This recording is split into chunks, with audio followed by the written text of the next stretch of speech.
Capítulo 1. Adiós, Missouri. Hola, miseria. Déjame contarte sobre el día que dejamos Missouri. No fue tanto una gran despedida como un festival caótico de malas decisiones envuelto en polvo y sudor. Imaginen, si pueden, una escena sacada de una boda de pesadilla, donde el pastel es reemplazado por un eje de carreta y la música es el sonido de los bueyes flatulando de fondo. Esa fue nuestra salida. Primero estaba Pa. Ese soy yo, su humilde narrador, un optimista por naturaleza, y por optimista me refiero a un hombre tan engañado por cuentos de campos dorados y tierras libres, que pensó que arrastrar un piano a través de 2000 millas de tierra y desgracia era una buena idea. Mi esposa, Marta, tenía la mirada de una mujer que alguna vez me había amado, pero ahora solo toleraba mi existencia como una erupción persistente. Nuestros 5 hijos tenían edades que iban desde apenas hablando hasta casi siendo útiles, y luego estaba el tío Horacio, quien, por razones desconocidas, decidió empacar un pavo real de peluche llamado Lord Featherbottom. Sí, éramos esa familia. El proceso de empaquetado fue una sinfonía de malas ideas. Teníamos barriles de harina, cajas de frijoles, repollo encurtido, sacos de papas y una caja etiquetada como Esperanza Varia, que, al inspeccionarla, contenía un solo espejo roto y una taza de lata abollada. Marta quería llevar las tazas de porcelana de su madre. Yo insistí en la sartén de hierro fundido. Los niños discutían por un aro desgastado. El tío Horacio juró que no podíamos irnos sin Lord Featherbottom. Al final, la carreta parecía menos un vehículo de pioneros y más el último refugio de un acumulador. Los bueyes, benditas sean sus almas indiferentes, miraban nuestras preparaciones con la misma expresión que usarían para contemplar un parche de hierba particularmente poco apetecible. Los llamamos Mantequilla, Castaño, Hank y Treble.Buttercup era la que tenía los ojos atormentados, esos que miraban al vacío y solo veían tu inminente perdición. Hank era, francamente, un idiota en forma de buey. Los demás estaban de acompañantes. Mientras nos despedíamos de los vecinos, que en su mayoría fingían desearnos lo mejor, mientras secretamente apostaban sobre cuántas millas llegaríamos antes de dar la vuelta, la rueda se rompió de inmediato. No un crujido dramático de astillas, sino una triste y lenta doblez, como si la propia carreta suspirara. ¿En serio? ¿Estos tontos? Los niños comenzaron a llorar. El tío Horacio lo declaró un presagio. Marta me miró con una expresión que podría cuajar leche fresca. Y yo sonreí. Solo un pequeño contratiempo, dije, porque el optimismo es una enfermedad que persiste mucho después de que el sentido común ha huido. Reparar la rueda tomó 4 horas, un martillo, 2 oraciones dudosas y un soborno de melaza para Hank, quien se negó a moverse hasta que fue debidamente compensado. Para cuando finalmente salimos, era mediodía, y el sol había decidido castigarnos personalmente por nuestra arrogancia. Los primeros kilómetros fueron un ejercicio de negación. Cantamos canciones. Los niños se rieron. El tío Horacio intentó tocar la armónica, lo que hizo que los bueyes contemplaran visiblemente la rebelión. Luego vino la colina. Ahora, sé lo que estás pensando. Es solo una colina. No. Esto era un insulto geológico, un bulto de tierra diseñado específicamente para burlarse de los sueños de la humanidad. El carro se quejó, los bueyes gemían, nosotros gemimos. Creo que incluso la tierra gemía. Empujamos, tiramos, suplicamos a los cielos. Los niños intentaron ayudar, pero principalmente lograron llenarse la boca de tierra. El tío Horacio ofreció un consejo sabio como: quizás deberíamos haber empacado menos frijoles, lo que le valió una mirada de Marta que podría haber incinerado un pequeño arbusto. Después de 3 horas de esta lucha absurda, llegamos a la cima solo para darnos cuenta de que habíamos perdido la caja de patatas en algún lugar del camino. Buttercup masticaba pensativamente un resto, luciendo satisfecha. El sol era un supervisor implacable. El polvo se metió en todo. Nuestros ojos, nuestros dientes, el mismo núcleo de nuestras almas. El cabello de Marta, que antes era un moño ordenado, ahora parecía un nido de pájaros después de un tornado. Los niños se quejaban de la sed, el hambre y la injusticia de la vida. El tío Keo Horacio comenzó un debate filosófico con Lord Featherbottom, quien, hay que decirlo, no era un buen oyente. Para cuando nos detuvimos por la noche, habíamos recorrido un total de 7 millas. 7 millas. A este ritmo, calculé, llegaríamos a Oregón aproximadamente 2 semanas después del apocalipsis. Montamos campamento junto a un triste arroyuelo que olía débilmente a desesperación y posiblemente a un mapache muerto. La cena fue una obra maestra de la improvisación culinaria. Frijoles tibios, pan duro y agua que estaba ligeramente verde, o mi vista había claudicado en protesta. Marta masticaba en silencio, los niños murmuraban, y el tío Horacio brindó por la aventura con una taza de agua de frijoles. Con una taza de lata de agua de frijoles. Los bueyes yacían cerca, ocasionalmente soltando flatulencias con la autosuficiencia de criaturas que sabían que eran indispensables. Esa noche, mientras yacía en el duro suelo con una roca como almohada y un escarabajo arrastrándose sobre mi cara, miré hacia las estrellas y me pregunté qué nuevo infierno traería mañana. La carreta chirriaba en la brisa como si se estuviera riendo de mí. Los niños roncaban. Marta suspiró en su sueño, un sonido que decía, «Te lo dije». Y en algún lugar de la oscuridad, un coyote aulló, probablemente apostando sobre qué tan pronto nos desmoronaríamos. Este era el primer día, solo el primer día. Capítulo 2. Día 1. Sueños rotos y astillas. Si pensabas que el primer día nos enseñaría humildad, te equivocabas. Nos enseñó algo mucho más valioso, lo rápido que se desmoronan los sueños cuando la rueda de tu carreta se rinde ante la vida y tus bueyes tienen una crisis existencial. Y así, cuando el sol salió en nuestro segundo día, yo, el eterno optimista, miré nuestro campamento improvisado, respiré profundamente el aire de la mañana, que olía ligeramente a calcetines húmedos y desesperación, y declaré, «Hoy haremos un progreso real. Hoy hacemos un progreso real». Marta, aún envuelta en una manta como un burrito malhumorado, murmuró algo sobre cómo podía meter mi optimismo donde no brilla el sol. Los niños se quejaban de las ampollas, las piernas adoloridas y la alarmante falta de opciones para el desayuno. El tío Horacio estaba ocupado discutiendo con Lord Featherbottom sobre si el pavo real había sido reencarnado de un aristócrata francés. Buttercup, nuestro buey líder, simplemente me miró con una expresión de profunda apatía, como si supiera algo que yo no, como el hecho de que este iba a ser el peor día hasta ahora. La primera señal de la perdición llegó cuando intentamos movernos. Hank, el equivalente bovino de un viejo gruñón, se negó a moverse hasta que lo sobornamos con una manzana que definitivamente no podíamos permitirnos.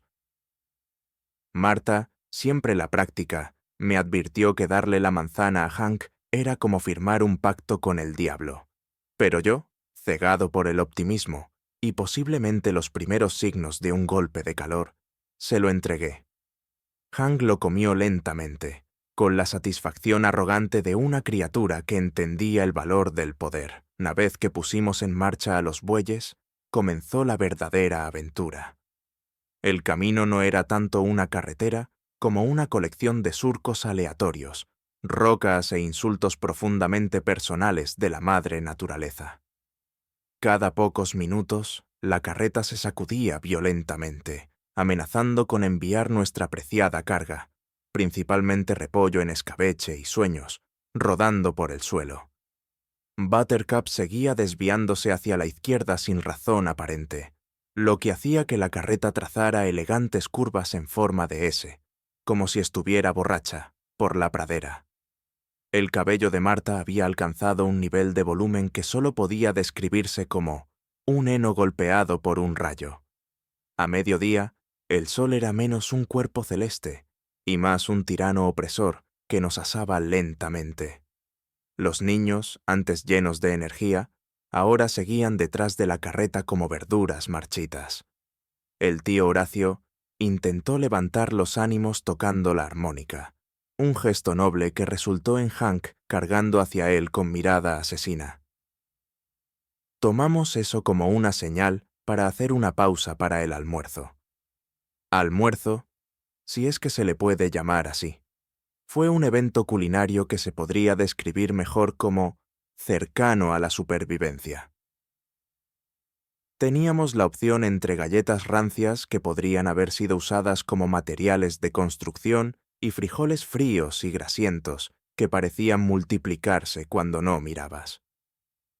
Los frijoles tenían una textura que se podía comparar mejor con un arrepentimiento húmedo, y sabían como las consecuencias de un desafío mal pensado.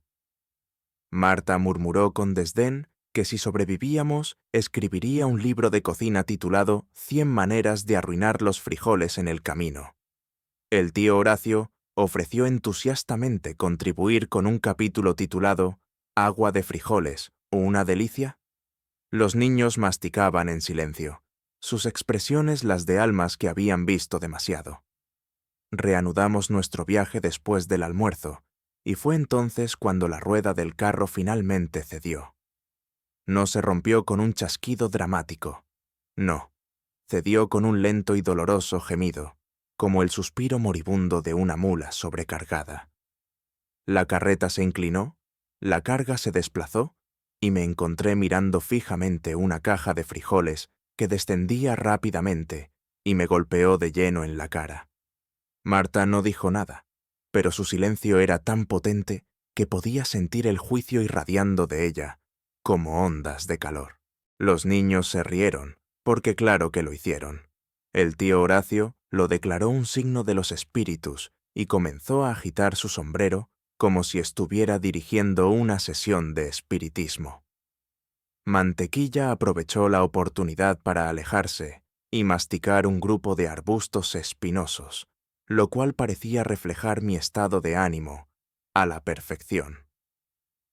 Reparar la rueda fue una odisea que requirió ingenio, sudor y el sacrificio de lo poco que quedaba de mi cordura. No teníamos herramientas adecuadas, así que improvisé usando un tenedor, una hebilla de zapato y un trozo de cuerda que podría, o no, haber sido parte de la ropa interior de alguien. El tío Horacio sugirió que quemáramos la carreta y comenzáramos una nueva vida como filósofos de la pradera. Marta, a su crédito, se abstuvo de prenderme fuego.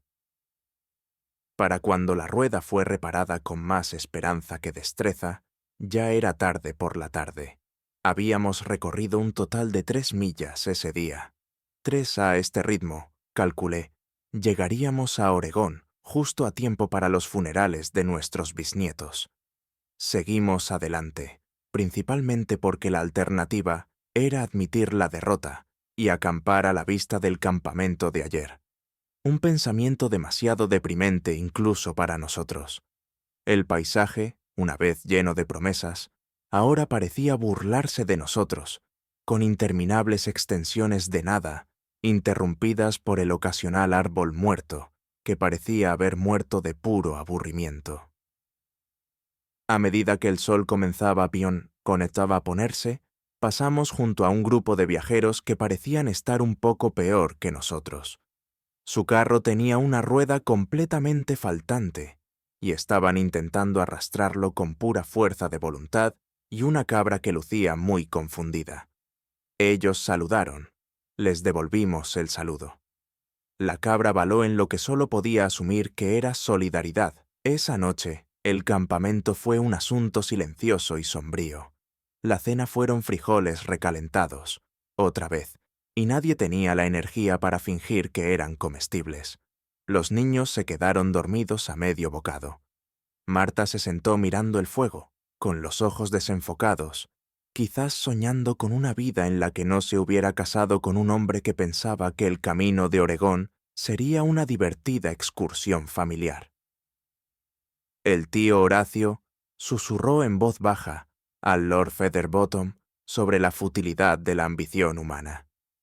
Me recosté en el duro suelo, mirando las estrellas y preguntándome en qué demonios nos habíamos metido. Los bueyes, al menos, parecían contentos, flatulando en armonía, como si quisieran subrayar los fracasos del día. Ese fue el primer día, y si piensas que no podría empeorar, solo espera. Capítulo 3. Lluvia, frijoles y el olor del arrepentimiento. Si pensabas que los primeros 2 días fueron una sinfonía de malas decisiones, bienvenido al tercer día, el día en que el Oregon Trail se presentó adecuadamente abriendo los cielos, destruyendo nuestros últimos retazos de dignidad y obligándonos a un nuevo bajo culinario conocido como sorpresa de agua de frijoles. Comenzó al amanecer, es decir, alrededor de la hora en que el sol salió detrás de un muro de nubes tan oscuras y ominosas que bien podrían haber tenido las 3 palabras «abandona la esperanza», garabateadas en ellas con rayos. Me desperté con el suave sonido de la lluvia, golpeando la lona, y el no tan suave sonido de Marta, murmurando una oración que sonaba sospechosamente como una maldición dirigida directamente a mi alma. Los niños, de la noche a la mañana, se habían convertido en criaturas salvajes. Sus rostros estaban manchados de barro, su cabello parecía haber sido peinado por un tornado, y su ropa, una vez pasable como prendas, eran ahora banderas rasgadas de rendición. El tío Horacio, sin inmutarse por la lluvia, se sentó con las piernas cruzadas bajo la carreta, teniendo una discusión filosófica con Lord Featherbottom sobre la naturaleza del sufrimiento.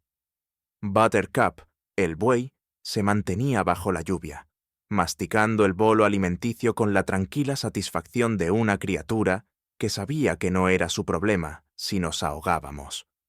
El desayuno iba a ser, en teoría, sencillo: calentar los frijoles de la noche anterior.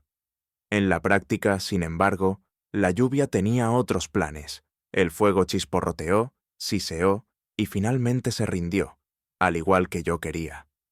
Marta sugirió usar una sartén de lata como un techo improvisado, pero eso rápidamente se convirtió en un sistema de recolección de agua de lluvia, y pronto los frijoles estaban nadando, en lo que parecía ser las lágrimas de nuestros ancestros. Sin desanimarme, declaré que esto ahora era sopa de frijoles, una emocionante nueva invención culinaria. Los niños me miraron con los ojos vacíos de quienes han visto demasiado. Marta echó un vistazo a la masa empapada y murmuró: «Si sobrevivimos a esto, nunca más comeré frijoles».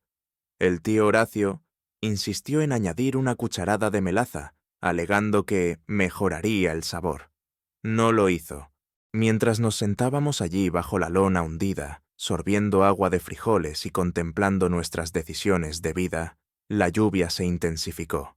No era solo una llovizna, era un diluvio de nivel bíblico, de esos que te hacen preguntarte si tal vez deberías empezar a construir un arca. Los bueyes se apiñaban miserablemente, la carreta comenzó a hundirse en el medio, y un pequeño río se formó bajo nuestros pies, llevándose lo poco que quedaba de nuestro orgullo. Los niños, habiendo renunciado a comportarse como humanos, comenzaron a chapotear en el barro, lo que llevó a Marta a perder la poca paciencia que le quedaba. «Si tengo que raspar barro de otro trasero de niño, que me ayude», comenzó, pero la frase fue interrumpida por un trueno tan fuerte que derribó a Lord Featherbottom de su perchero y envió al tío Horacio a un monólogo sobre la ira de los dioses. Nuestro intento de seguir avanzando fue una farsa. Los bueyes, naturalmente, decidieron que quedarse quietos era la mejor opción durante la tormenta, y ninguna cantidad de halagos, amenazas o sobornos, nos quedábamos con medio bizcocho y un nabo dudoso, los convencería de lo contrario. Hank, fiel a su estilo, me lanzó una mirada que decía, «Pruébame, tonto».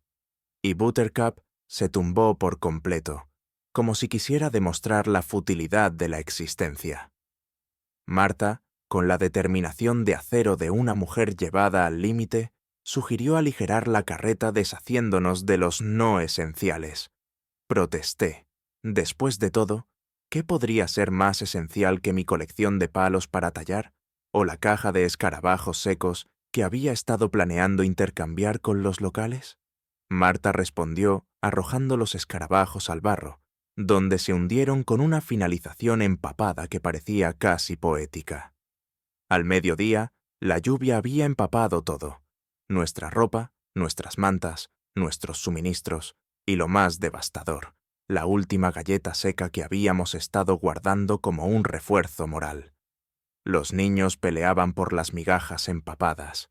El tío Horacio intentaba secar al Lord Featherbottom abanicándolo con su sombrero, y yo consideraba tumbarme en el barro y dejar que la naturaleza me llevara.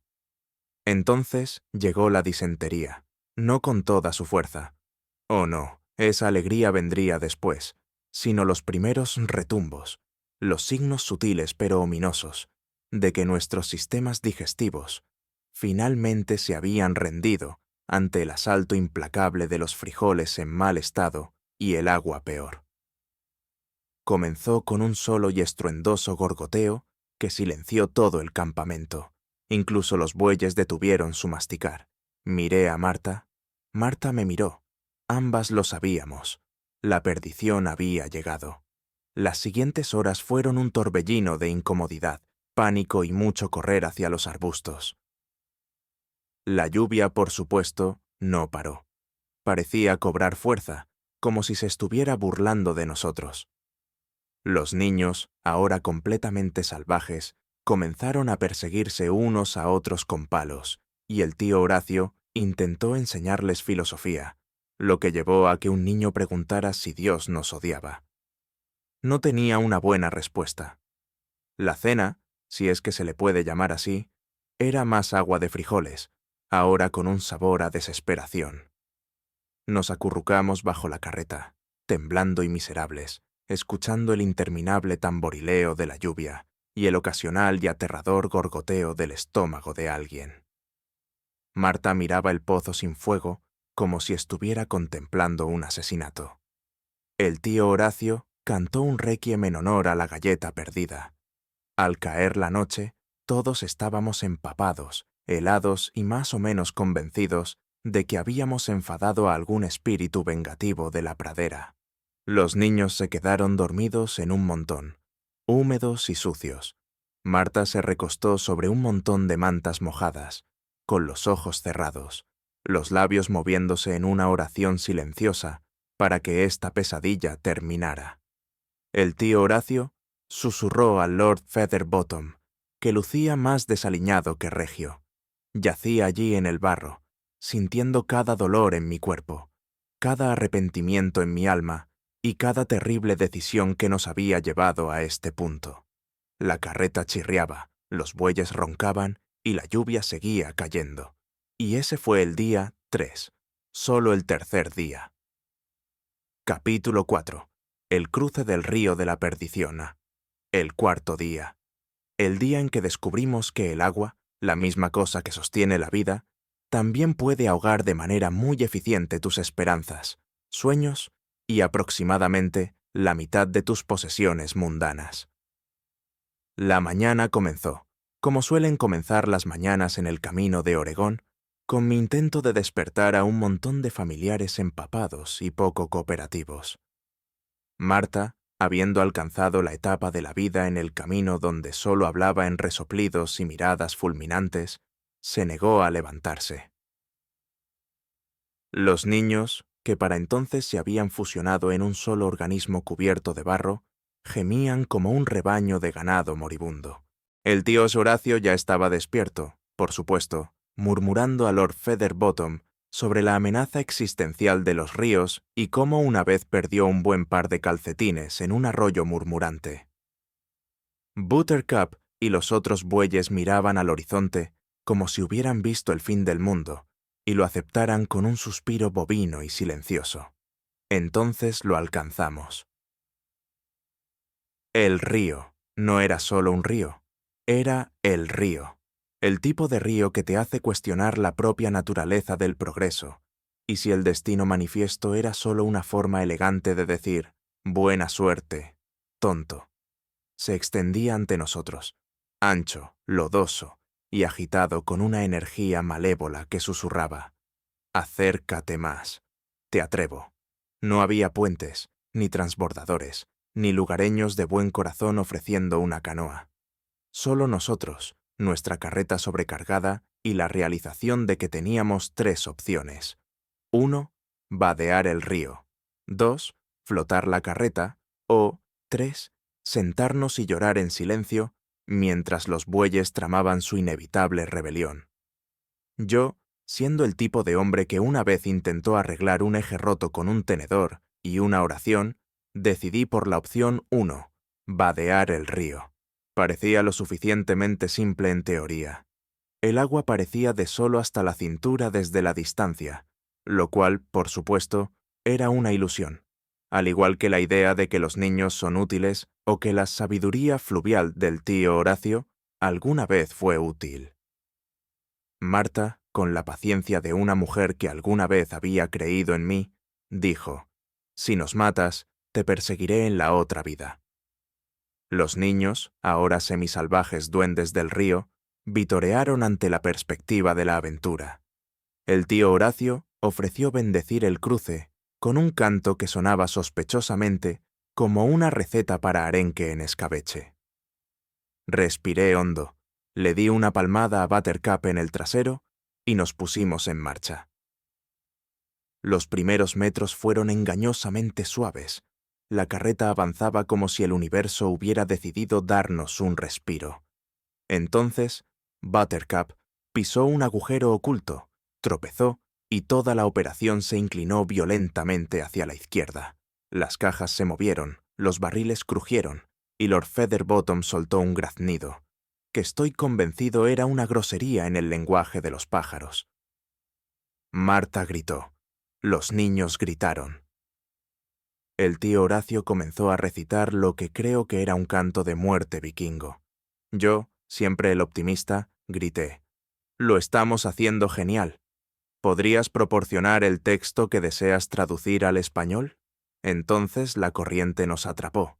No fue un tirón suave, era una fuerza malévola y giratoria que hizo girar la carreta de lado.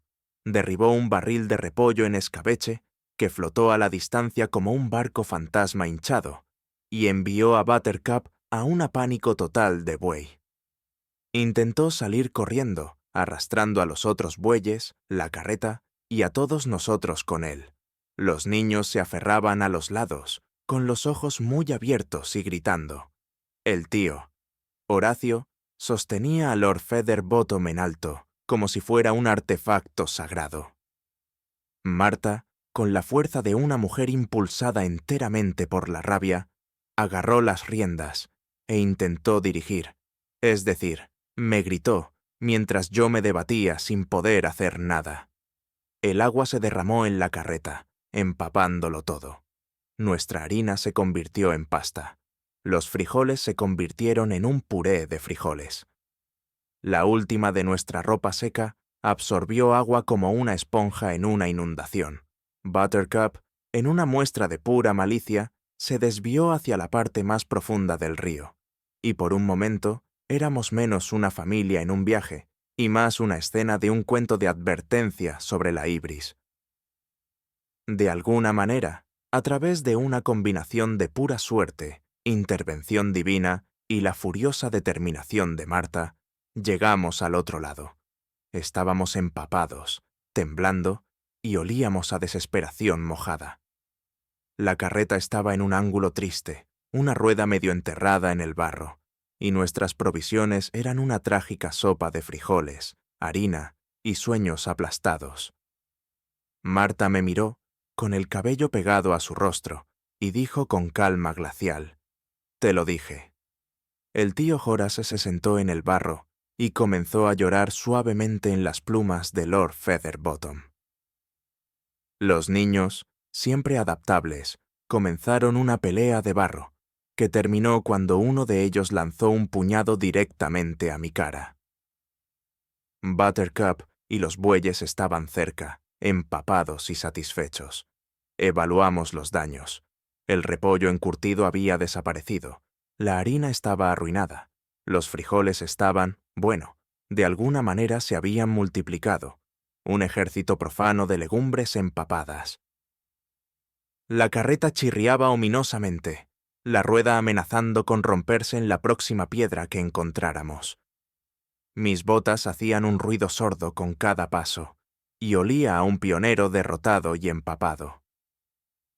La cena esa noche fue, como era de esperar, más frijoles, pasta de frijoles, agua de frijoles, frijoles de todo. Nos sentamos en silencio.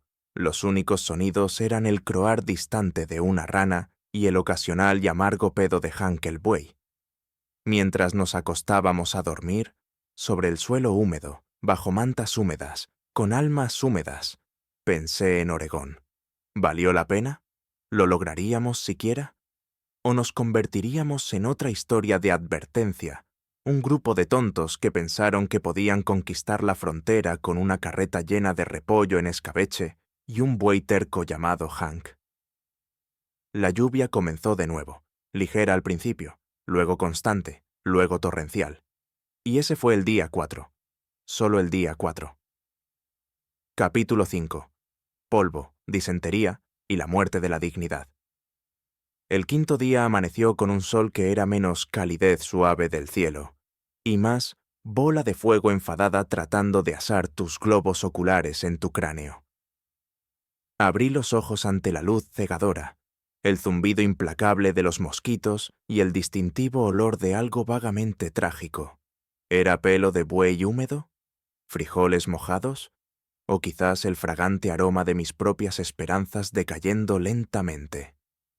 Marta, habiendo trascendido oficialmente la rabia a un estado de desprecio silencioso y burbujeante, me entregó una taza de lata abollada, de algo que podría haber sido café o podría haber sido agua sucia de arroyo, con sabor a jugo de frijol.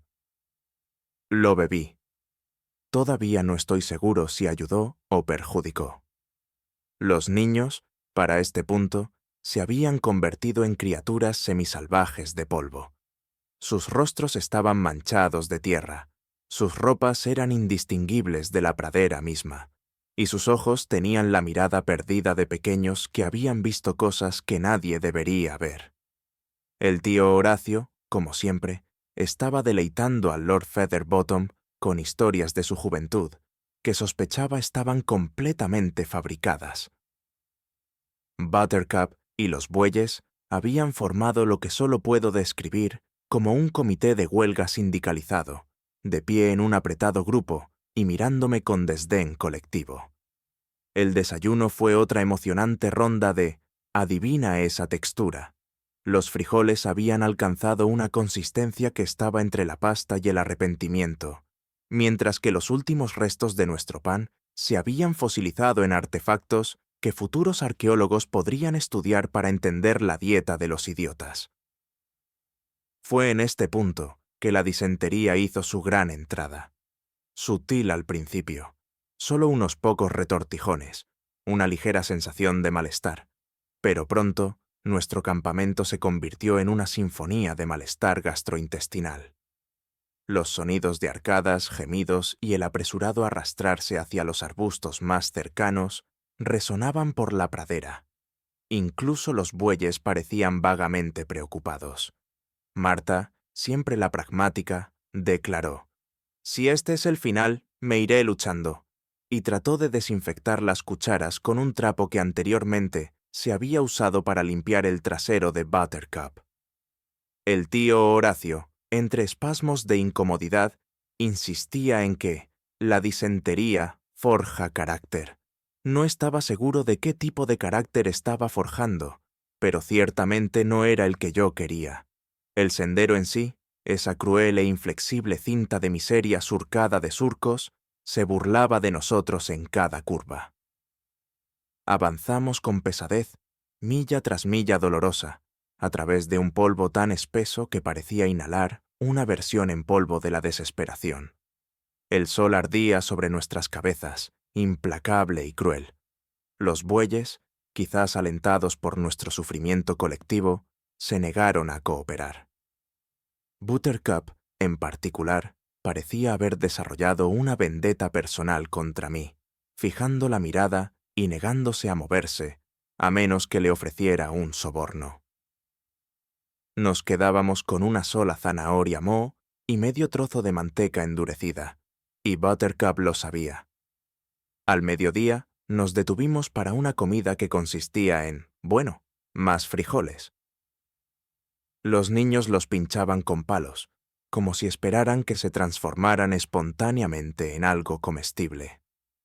Marta me miró a través de la fogata, su mirada lo suficientemente afilada como para cortar la lona de la caravana, y murmuró: «Esto es tu culpa».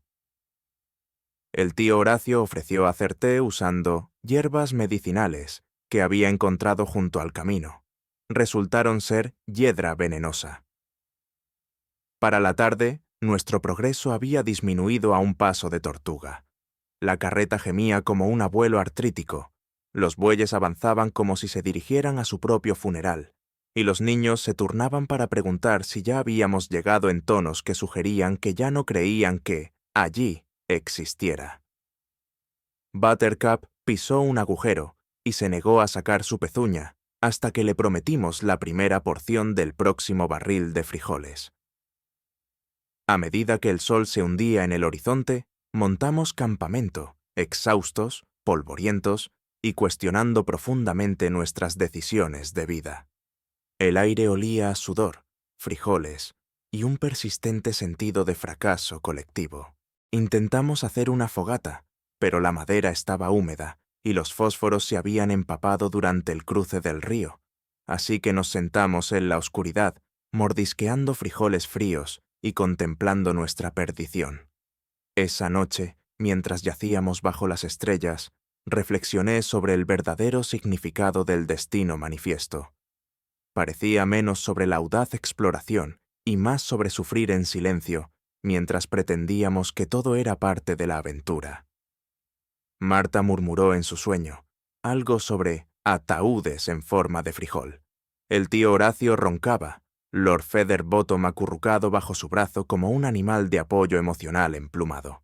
Los niños, milagrosamente, dormían plácidamente, lo que significaba que o se habían adaptado a los horrores del camino o simplemente se habían rendido por completo.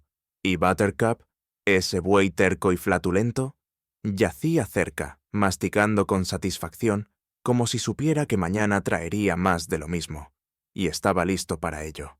Ese fue el día 5. Solo era el día 5. Capítulo 6.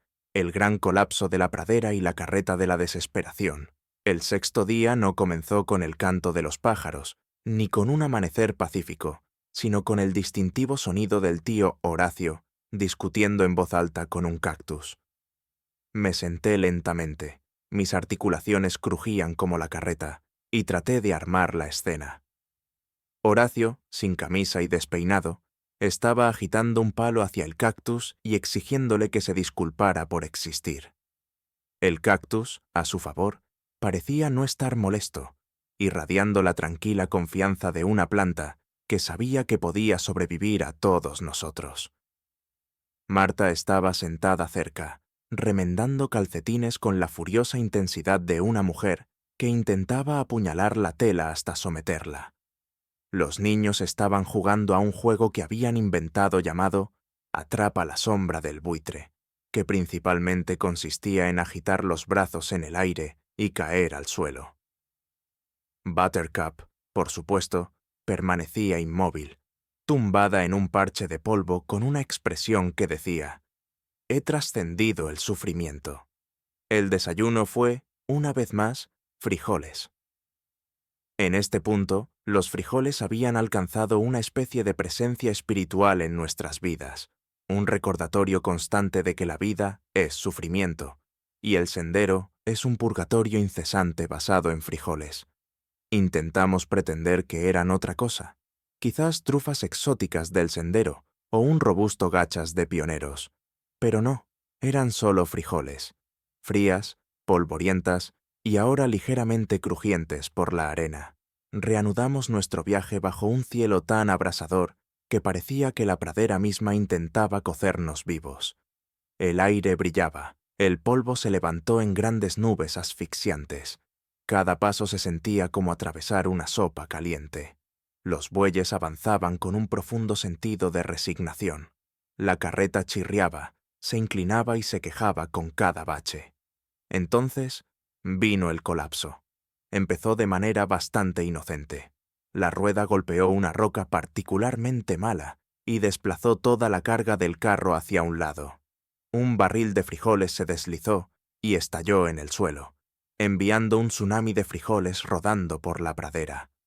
Los niños vitorearon como si estuvieran viendo fuegos artificiales, hasta que Marta les informó que recogerían cada uno de esos frijoles. Intenté levantar el barril de nuevo sobre la carreta. Se astilló en mis manos. Marta emitió un ruido que solo se puede describir como una mezcla entre un suspiro, un gruñido y el sonido de una mujer decidiendo si cometer o no un asesinato. Entonces el calor golpeó. El tío Horacio, aparentemente habiendo olvidado beber agua durante las últimas 24 horas, comenzó a divagar sobre cómo el sol le hablaba y le ofrecía un trabajo en su reino ardiente. Los niños, a pesar de mis advertencias, empezaron a cavar un agujero hacia China y rápidamente se quedaron atrapados. Buttercup se desplomó por completo, tumbándose en el suelo como un gigantesco panqueque peludo.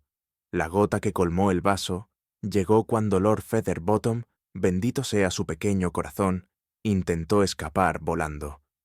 Aleteó un par de veces, despegó del carro y de inmediato chocó contra el sombrero del tío Horacio, causando un pequeño pánico que resultó en que Marta me golpeara con una cuchara. Para la tarde, la pradera se había convertido en una visión de locura. El tío Horacio estaba cantando canciones de marineros a un parche de tierra. Los niños estaban sollozando en silencio, cubiertos de pasta de frijoles y polvo. Marta estaba sentada con la cabeza entre las manos, murmurando sobre abogados de divorcio en Oregón. Buttercup roncaba, y yo miré hacia el horizonte, preguntándome cómo un hombre podía terminar en esta situación, rodeado de frijoles, polvo y la creciente realización de que estaba completamente fuera de lugar. La cena, si puedes creerlo, fue frijoles, otra vez. Marta ni siquiera pretendió cocinarlos esta vez. Solo repartió cucharas y dijo: «Buena suerte». Comimos en silencio, el sonido de la masticación interrumpido por el ocasional gemido del sistema digestivo de alguien. Esa noche, mientras yacíamos en el suelo duro, mirando hacia un cielo lleno de estrellas que nos burlaban con su fría y distante belleza, pensé en nuestro viaje. No éramos pioneros, éramos una advertencia, una nota al pie en un libro de historia sobre lo que no se debe hacer en el camino de Oregón. Y sin embargo, mientras me sumía en un sueño inquieto, me di cuenta de algo. Seguíamos avanzando, lentamente, dolorosamente, con más manchas de frijoles en nuestra ropa que dignidad en nuestras almas, pero hacia adelante de todos modos. Mañana traería más desafíos, más polvo, más frijoles, probablemente más discusiones con Cactus, pero lo enfrentaríamos juntos. ¿Qué otra opción teníamos? Ese fue el día 6, solo el día 6, capítulo 7, de serpientes de cascabel, zorrillos y el sonido de la cordura. Rompiéndose. El séptimo día comenzó con un silencio ominoso. Ese tipo de quietud que te hace preguntarte si el universo está tomando un profundo respiro antes de golpearte de lleno en los dientes. El sol salió en una bruma de polvo, el aire caliente y pesado, y el único sonido era el tío Horacio murmurando suavemente para sí mismo sobre los ojos en la noche. Elegí no preguntar. El desayuno fue, sorprendentemente, frijoles. Marta los sirvió sin comentario, y nosotros comimos en un soporífero estupor, inducido por los frijoles, cada uno de nosotros contemplando si el cuerpo humano podría, de hecho, ser un 80% legumbres.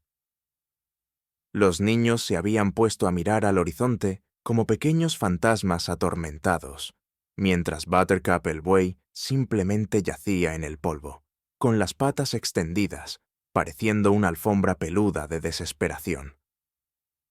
Entonces, estalló el caos. Comenzó cuando descubrimos una serpiente de cascabel debajo de la rueda del carro.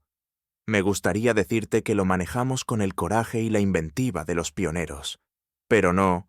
Hubo muchos gritos, una danza frenética que parecía una actuación interpretativa sobre el arrepentimiento, y Marta gritando, «¡Mátalo! ¡Mátalo! ¡Mátalo!», mientras el tío Horacio intentaba convencer a la serpiente de que se fuera recitándole poesía.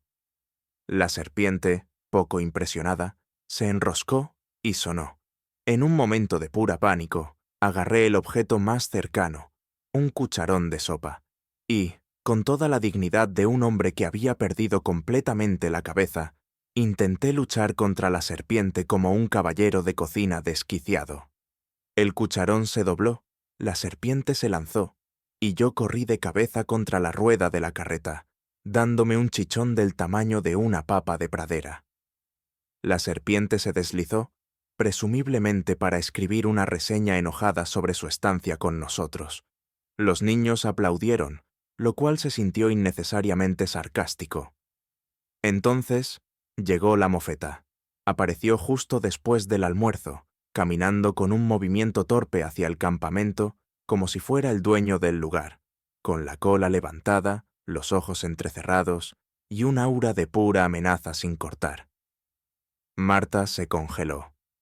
El tío Horacio intentó razonar con él, sugiriendo que podrían ser animales espirituales.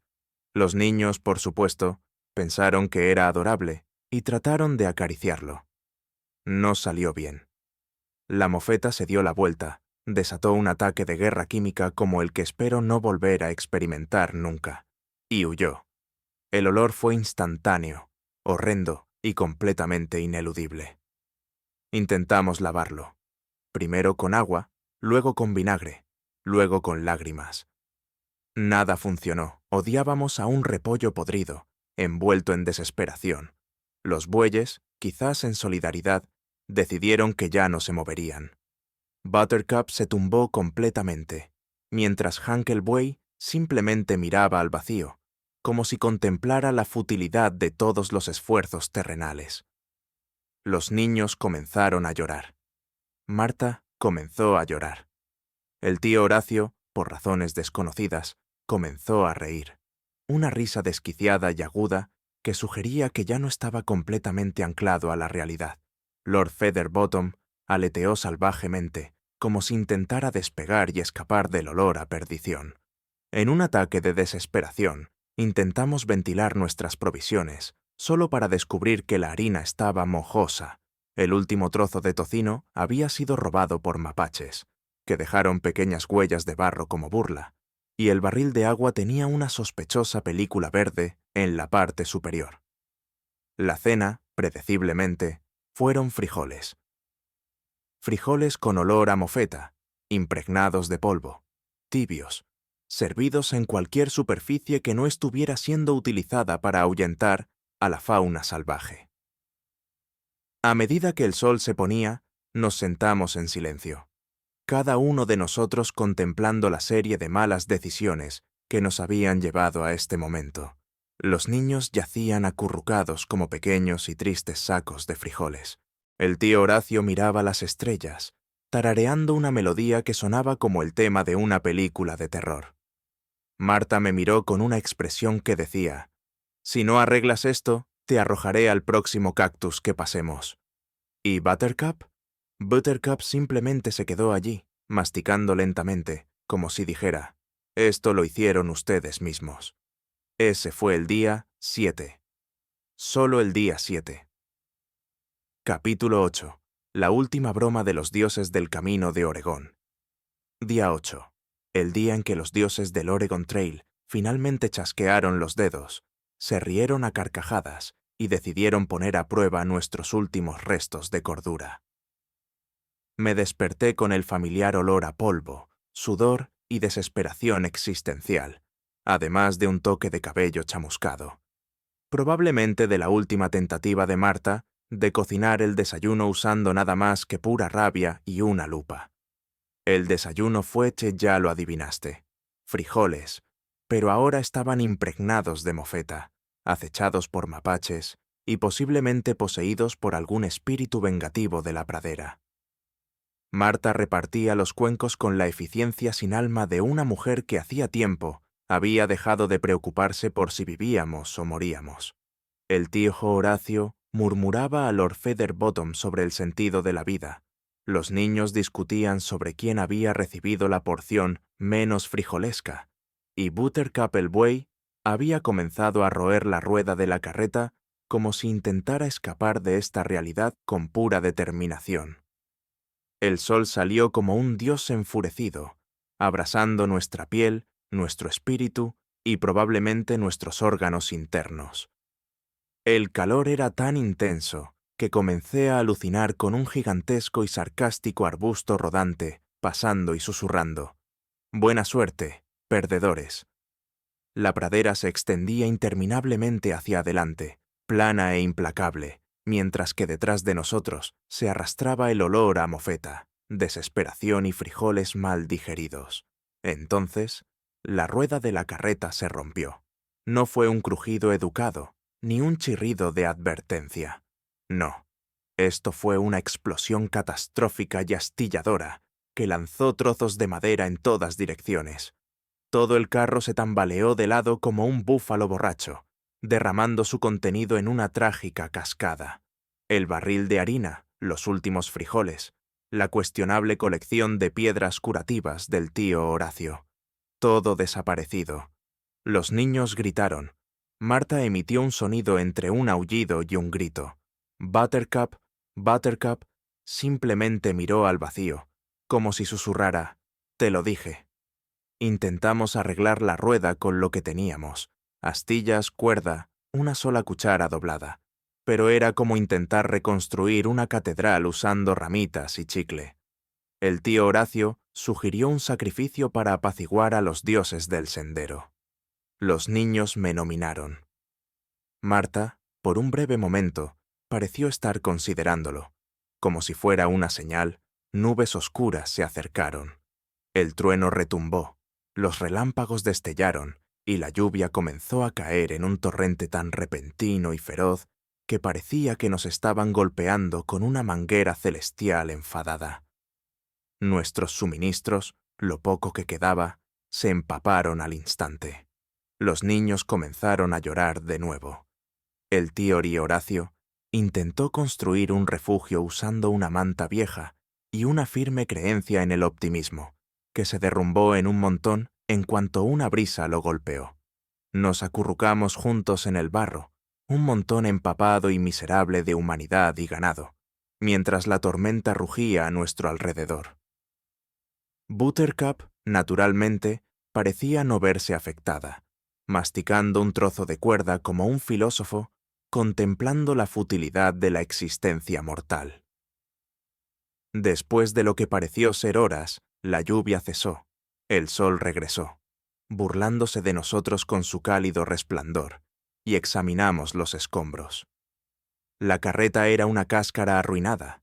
Los suministros estaban esparcidos por la pradera como confeti en una fiesta muy deprimente, y nuestros ánimos, nuestros ánimos ya habían sido dejados atrás hace mucho tiempo, cerca de la milla 3.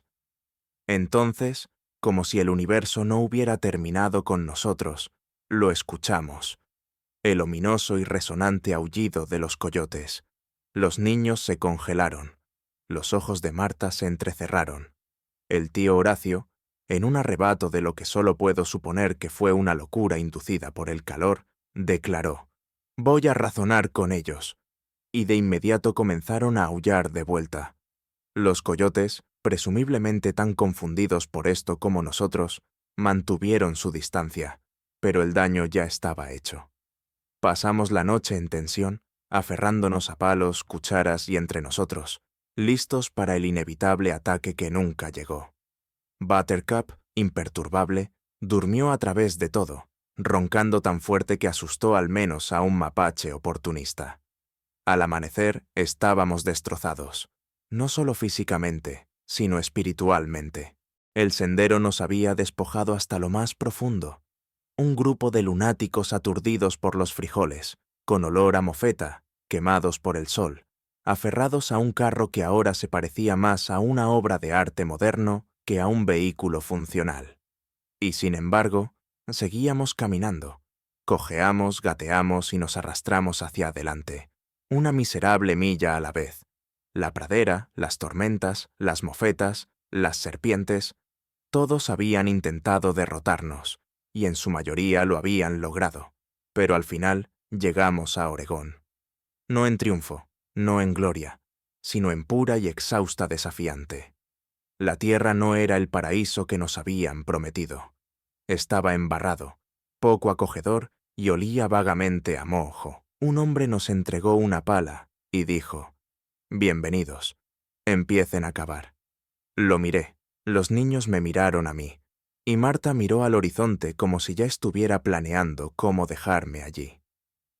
Buttercup soltó un suspiro, el sonido de un buey que había visto demasiado. Y ese fue el camino de Oregón, un viaje de frijoles, ampollas y sueños rotos, una historia de cómo pensamos que podíamos domar la naturaleza salvaje. Pero en cambio, la naturaleza salvaje nos domó a nosotros.